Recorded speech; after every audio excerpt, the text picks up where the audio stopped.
Hi, I'm Brian, and welcome to my podcast. If you're looking for something to listen to or someone to keep you company, you have come to the right place. Let's talk about anything and everything under the sun here on How to Be Brian.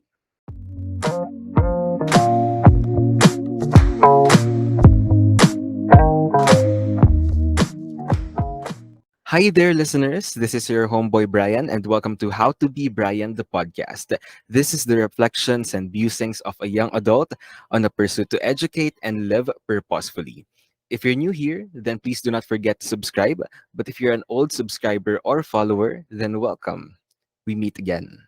I've been trying to upload consistently these past few weeks. So I'm also trying to record constantly or have some episodes canned. And for today, I just want to talk about a topic which I think is close to my heart. I mean, it's not something that I am really passionate about, but I think I'm skillful about this one. And given that this podcast is a platform, I would like to share some of my knowledge, tips and tricks to everyone who's listening about this topic. So, one of the constant comments that I get is that when I speak to a crowd or when I speak in front of a microphone or when I deliver a speech, people would tell me that, oh, you're so fluent in English, you're natural when you speak, you can really deliver the message well, and so on and so forth. So, I would get praises like that. I'm not trying to market myself with that one, but I constantly get those praises and comments every time I get to speak in front of a crowd or I get to deliver a message or do hosting stints. And I think that it's one of the things that some of us struggle with. I mean, I still struggle with it from time to time. And I think that this is a perfect time for me to try to share what I know about public speaking. And in this episode, I aim to share to you the tips that I came up with so that we can all be better at doing public speaking. So, first, let us define what public speaking is. So, public speaking is also called oratory or oration and has traditionally meant the act of speaking face to face to a live audience. Today, it includes any form of speaking to an audience, including a pre recorded speech delivered over great distance by means of technology. So that's how public speaking is defined as, according to this definition that I just pulled from google.com. So it could be referred to as oratory or oration.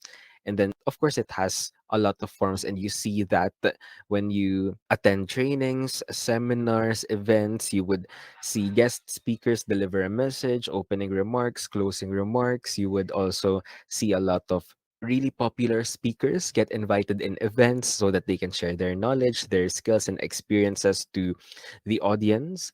And those are basically the forms of public speaking. And traditionally, it's a face to face interaction with a live audience. And we're lucky if we get to ask questions to the guest speaker or to the one who does the public speaking so that we can ask for help or seek clarifications and so on.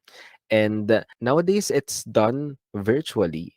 When you talk to a virtual audience, either through a pre recorded speech or an actual video conference. So, those are the things that constitute to public speaking. And I would like to backtrack a bit when I first encountered public speaking. So I think my first experience with public speaking was when I was in elementary. I must say that back in elementary, I really had this potential to be a fluent or an eloquent English speaker. And I receive awards every year for that one. So I would either get best in English or best in English communication, which is given in my previous school. Nowadays, I think it's best in oral communication or best in language communication. I don't know. Let me know how that award is called or referred to now. But I would receive that award because I would really participate in class discussions and I would answer the teacher's question in English. And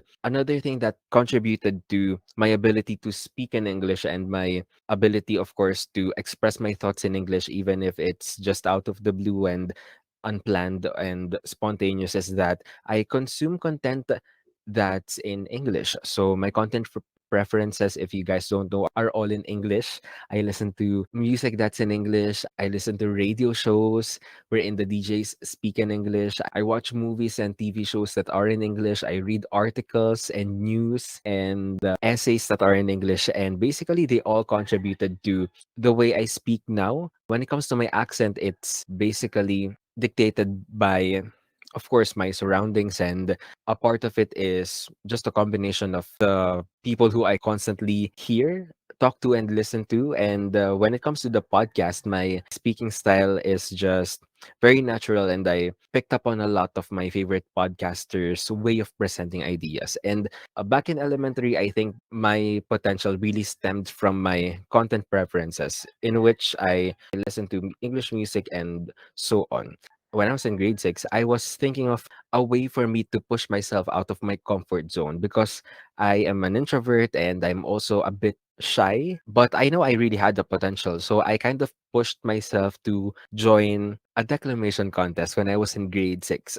So at that time, what I did was to memorize the declamation piece. And that's what I did religiously. I did memorize the piece. But the problem is that I didn't practice the execution because at home, I had no one to train me, I had no one to practice with me. So I just memorized the piece and the delivery. I practiced it all in my head. I didn't try to project my voice or try to deliver it actually. And that really became the downfall of my participation in that declamation contest because I wasn't able to practice actually. I just practiced in my head and I memorized the piece, and I thought that's all it took for me to join that contest and hopefully win that contest. But again, I didn't. So did a horrible job at delivering that one. I mean, it's my delivery was pretty decent to say the least, but I really wasn't happy with my performance. And I knew that in high school, it was something that I had to change.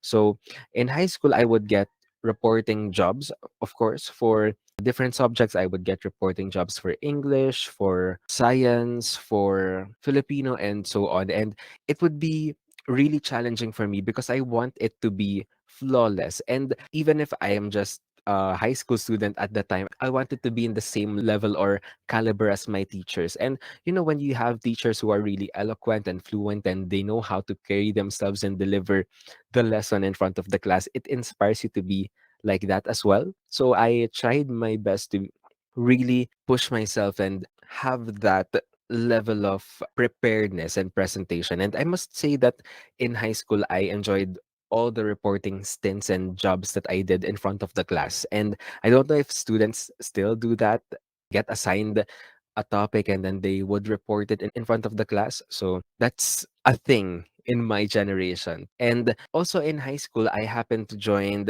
different activities that honed my skills as a public speaker. So I joined another declamation contest and I also joined a lot of speech choirs. I don't know if that's also Sabayang Pagbigkas. We did a lot in Filipino, but that's by group.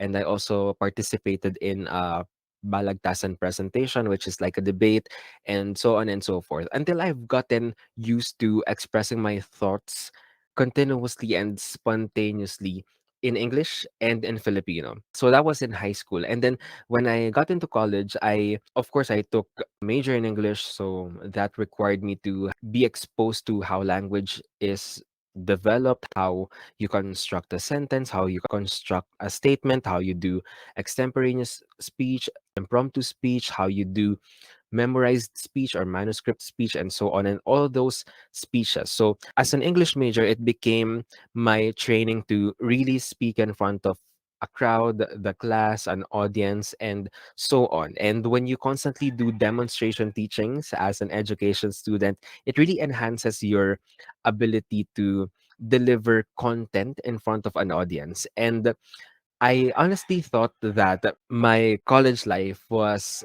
going to end without me joining any competition in relation to public speaking. Although at the time I was really with my set of skills at the time, I don't think I should really push myself more. I'm already completely fine with my speaking skills and my presentation skills at that time. But when I was in fourth year college, first semester, my professor informed me that I will be representing my school, which is DLSUD, in a national competition in Baguio for oration. And my first thought was, why me?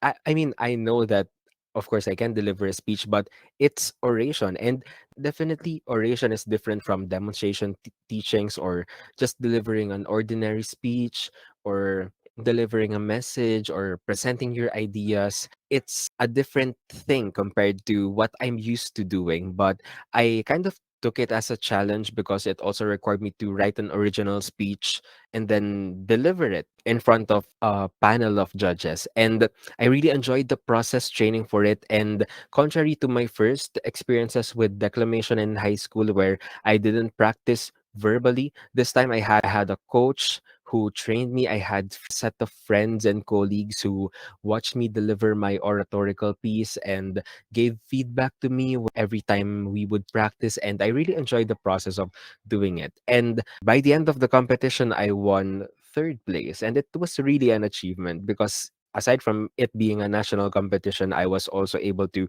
represent my school. And it made me really proud of myself that I was able to do that one. And that experience really humbled me because it required me to just learn and relearn new ways of presenting my ideas and being a public speaker. And we're ending the episode on that note. Please stay tuned for the second part of this podcast. See you again next time, only here on this channel. That's it for this episode of How to Be Brian, the podcast. If you like to continue the conversation, please do not forget to subscribe and follow me on my social media accounts. I'll talk to you guys again soon. Paalam!